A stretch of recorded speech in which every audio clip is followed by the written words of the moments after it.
Questions related to World Bank indicators, worldwide governance indicators. Now, such indicators are important when there are 6-7 indicators of anything. Okay, कोई भी index हो या कोई भी policy हो, कोई भी मेजर करने का एक इंस्ट्रूमेंट हो, they should be having everything have some indicator. जितने भी रिपोर्ट्स आते हैं, सो इंडेक्स आते हैं. So why this was in news, first of all I would like to tell you, because it was said here recently, need for the World Bank governance indicators to be transparent. It's a chief economic advisor, India. Okay, it has raised concern regarding the indicators of this World Bank. तो ये चार indicators हैं. You have to know. Answer is D. All the above. I just gave you this because I first of all I want to confuse you here कि ये governance indicators में absence of terrorism थोड़ा सा बहुत ज़्यादा extreme हो जाता है. You might get confuse with it. Okay, then control of corruption obvious था, रूल ऑफ लॉ ऑब्वियस था, गवर्नमेंट इफेक्टिवनेस ऑब्वियस था. बट मेरा मेजर पर्पस था कि आप इसको लर्न करो. This indicator you should learn. So you see here they are 6 indicators. Okay, and these are the 6 indicators. Hope you will learn today. Okay, now which of the following is the largest production of wool in the country? Wool in the country. So आप देखो wool, it's like ऐसे questions आपको पता होने चाहिए. First of all, silk कहाँ पे ज़्यादा बनता है, टर्मरिक कहाँ ज़्यादा बनता है, स्पाइसेस कहाँ पे हैं, तो प्रोडक्शंस कहाँ पे क्या ज़्यादा हो रहा है, जो न्यूज़ में है वो तो करना ही पड़ेगा आपको. Okay, this is important. तो ये रिसेंट रिपोर्ट आई थी ministry of animal husbandry and all. So वहाँ पे 3 चीज़, मिल्क, मीट एंड वूल, इन तीनों के बारे में they have discuss in that report.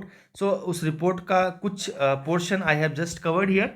You see here, एक स्क्रीनशॉट लेके मैंने किया है. The top 5 wool producing state Rajasthan. Okay, now this is unique. आप इमेजिन नहीं कर सकते हो, गेस भी नहीं कर सकते हो. ओके, आप गेस नहीं कर सकते हो. आप थर्ड कोई जो हिमालयन रीजन है, may be you can guess. अच्छा, जम्मू कश्मीर हो सकता है ना, sheep and all there it is only found. तो ये मैंने करंट अफेयर्स में भी एक्सटेंसिव कवर किया है मैगजीन में, प्रीलिम्स मैगजीन में. So you can get that. Okay, अब ये 47.98 is from the Rajasthan. So Rajasthan is the right answer. अब आप देखो कि इंडियन कोस्ट गार्ड, ये स्टेटमेंट्स बहुत इंपॉर्टेंट स्टेटमेंट्स होते हैं ये. ओके, बहुत आसान दिखते हैं बट एक्चुअली में these are very very important statements. Indian coast guard is the central coordinating authority in India for matters relating to oil spills. Oil spill again, spills are again the major concern thing regarding the oil pollution in the ocean. Okay, तो आप देखो यहाँ पे कि India में का Indian coast guard को ये काम दिया गया. Second is important is that it was recently promulgated by the Indian government to establish the effective system to detect the oil spills. तो अभी रिसेंटली का मतलब है करंटली अगर पब्लिश हुआ है, तो रिसेंटली जब ऐड करता है यूपीएससी, इट मीन्स इधर रिसेंटली और बहुत सालों पहले. ओके, अगर वो 10-20 साल का पहले का गैप है, तो इधर वो 2-3 साल का गैप में they want to use recently, because that will be confusion part, right. तो या तो वो 10-20 ईयर्स बैक की बात करेंगे, या तो करंट क्वेश्चन को सही या गलत करने के लिए accordingly. Okay, the third statement is regarding the oil pollution preparedness response requirements are categorized into 3 tiers. ऐसे डायरेक्ट स्टेटमेंट आपने देखा एग्जाम में आते हैं 100%. Okay, see the first of all, आप देखो यहाँ पे कि recently 25 meeting of the national oil spill disaster and this plan in Gujarat was took place. And then I ask this question, and this is operation since July 1996. Okay, now again this is not recently. Okay, ये recent नहीं है. तो this is second statement will be wrong. The first statement is correct. India coast guard is a central authority.